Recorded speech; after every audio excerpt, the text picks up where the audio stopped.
யாகாவாராயினும் நாகாக்க காவாக்கல் சோகப்பர் சொல்லியிருக்கப்பட்டு தீயினால் சுட்டபுண் உள்ளாரும் ஆறாதே நாவினால் சுட்டவடு. அதாவது எந்த மனிதனாக இருந்தாலும் தன்னுடைய நாவை அடக்கி ஆள வேண்டும். சொற்குற்றம் வரக்கூடிய வார்த்தைகளை உபயோகிக்காது நல்லதே சொல்லி நல்லதே சிந்தித்து நல்லதே செய்தால் நாளும் நன்மை நடக்கும் என்கின்ற சிந்தனையோடு திருக்குறள் நெறியோடு இன்றைய ஆனந்த ஆரம்பத்திற்குள் உங்களை அன்போடு அழைத்துச் செல்கின்றோம். இன்று நாம் சிந்திக்க இருக்கக்கூடிய தலைப்பு துன்பத்தின் பாஷை ஆசை. எனது துன்பத்தின் பாஷை ஆசை. அருமின் அருமின் ஆசையை அருமின். நம்ம எல்லாம் சொல்கிறோம், பற்றை விடு, ஆசையை துற, எல்லாம் நம்ம பட்டியல் போடுறோம். அண்மையில் நான் ஒரு உளவியல் புத்தகம் படித்தேன். அது இறை வழிபாட்டோடு கூடிய ஒரு உளவியல் புத்தகம். அற்புதமாக தொடங்குது. இன்றைய மனித குலத்தின் பல்வேறு சங்கடங்களுக்கு, சிக்கல்களுக்கு, இன்னல்களுக்கு, பிரச்சனைகளுக்கு, இன்றைய மனித குலத்தின் பல்வேறு இன்னல்களுக்கு, பிரச்சனைகளுக்கு, சங்கடங்களுக்கு மிகப்பெரிய காரணம் ஆசை. அந்த ஆசைக்கு காரணம் எது? ஆசைக்கு காரணம் மனசு. எனவே இந்த மனசை அடக்கி ஆட வேண்டும், ஆசையை துறக்க வேண்டும். ஆசையினுடைய ஊற்றுக்கண் மனசிலிருந்து. எனவே மனசினுடைய ஆசைக்கு முற்றுப்புள்ளி வைக்க வேண்டும். அருமின் அருமின் ஆசையை அருமின். பற்றுக பற்றற்றான் பற்றினைன்னு நம்ம சொல்லியிருக்கோம். எனவே ஆசையை துறந்ததனால் சித்தார்த்தன் புத்தனாக முடிந்தது. நாம் மனிதனாகவாது முடிவதற்கு துன்பத்தின் பாஷையான ஆசையை நாம் துறப்போம்.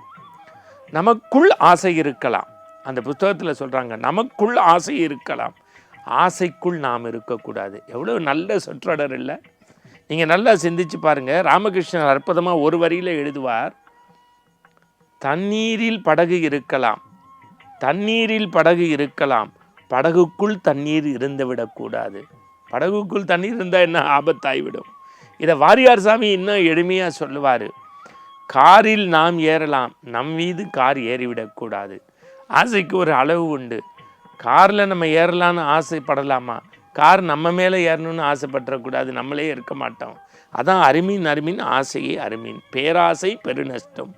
இதெல்லாம் சும்மா சொற்றொடராக நம்ம கேட்குறோம். நீங்கள் இதிகாச காலத்திலேருந்து பாருங்கள். கற்பின் கண்ணலி கற்பின் கொழுந்து அல்லல் மாக்கள் இலங்கையது ஆகுமோ எல்லை நீத்த உலகங்கள் யாவையும் என் சொல்லினால் சுடுவேன் தூயவன் வில்லின் ஆற்றலுக்கு மாசென்று வீசினேன்னு சொன்ன சீதையினுடைய துன்பத்திற்கு, துயரத்திற்கு, கஷ்டத்திற்கு, பிரச்சனைகளுக்கு, இன்னல்களுக்கு எது காரணம்?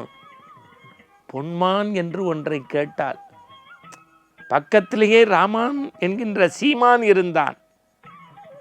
ஆனால் அந்த சீமானை விட்டுவிட்டு ஒரு பொன்மானை, ஒரு மாயமானை கேட்டால் அதுதான் சீதை வனத்திற்கு செல்வதற்கு காரணமே வந்தது. காரணம் சீதையினுடைய ஆசை பொன்மானை கேட்கச் செய்தது. இதிகாச காலத்தில் இருந்தது. பஞ்ச பாண்டவர்கள், அவர்களுக்கு உண்ணும் சோறுக்கும் பருகும் நீருக்கும் உடுத்துகின்ற உடைக்கும் எண்ணி பார்க்கக்கூடிய செல்வத்திற்கும் ஏதேனும் குறைவிருந்ததா? இல்லை. சூதினால் தோற்று போனார்கள். சூது ஆசை. கௌரவர்களுக்கு மண்ணின் மீது ஆசை.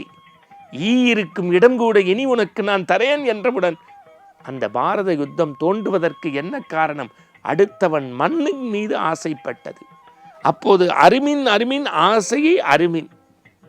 அன்றைய காலத்தில் ஆன்மீக சொற்பொழிவாளர் புலவர் கீரன் அவர்கள் வேடிக்கையாக சொல்வார், ஆழிசூழ் உலகு, அதாவது இந்த கடல் சூழ் உலகம் முழுவதும் உனக்குத்தான் என்று ஒருவனுக்கு சொன்னால் அவன் வேடிக்கையாக சொல்வானாம், இந்த கடல் சூழ் உலகம் முழுவதும் எனக்கு என்றால் அப்போ கடல் யாருக்கு சொந்தம்?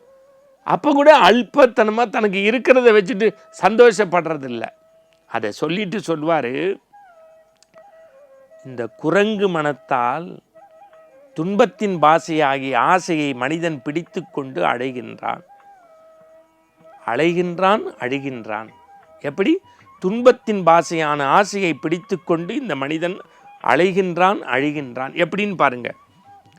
ஒரு காட்டுக்குள் உங்களை அழைத்து செல்கின்றேன். அந்த வனாந்தர பகுதியில் குரங்காட்டி வித்தைக்கு குரங்கு பிடிப்பவன் எப்படி தெரியுமா பிடிப்பான்? சின்ன உடஞ்ச பானை இருக்கு பாருங்க, அதுக்குள்ள நிலக்கல்ல பொரிய போட்டு வச்சிருவான். மந்தி என்கின்ற குரங்குக்கு மந்தின்னு பேரு. அந்த மந்தி என்கின்ற குரங்கு வந்து கானகத்தில் அப்படி எட்டி பார்க்கின்ற போது உடைஞ்ச சிறுபானைக்குள்ள பொரியும் கடலையும் இருக்கும். அது கையை அப்படி குறுகியா உள்ள விட்டு பொரியும் கடலையும் இப்படி நல்லா அள்ளிட்டு அந்த கை அப்படியே வெளியில எடுக்க முடியாது, மாட்டிக்கும். அப்ப சத்தம் கொடுக்க ஆரம்பிக்கும், தன்னுடைய ஒலி அலைகளை அதிர்வாக எழுப்பும். குரங்காட்டி ஓடி வந்துடுவான், டக்குன்னு குரங்க பிடிச்சிருவான். அது எதை விட்டுட்டா தப்பிச்சிருக்கலாம், கடலையும் பொரியும் வேண்டான்னு விட்டுட்டா அது கை லேசுவாயிருக்கும், வந்திருக்கும். அந்த பாலா போன குரங்கினுடைய மனதில் பொறி மீதும் கடலையின் மீதும் வைத்திருக்கக்கூடிய பற்றை விடுபடாமல் பிடித்து கொள்வதால் குரங்காட்டியிடம் மாட்டி அவன் தவிப்பது போல ஆசை என்கின்ற பாசைக்குள் மனிதன் பற்றி கொண்டு அதை விடுபடாமல் உலகத் துன்பத்திற்குள் மாட்டிக்கொண்டு தவிக்கின்றான். அருமின் ஆசையை ஆசையே வேண்டாம் என்று சொல்லவில்லை, ஒரே விஷயம்தான், ஆசைக்குள் நாம் இருக்கக்கூடாது. ஆசை நமக்குள்ள இருக்கலாம், ஆசைக்குள் நாம் இருந்து விடக்கூடாது.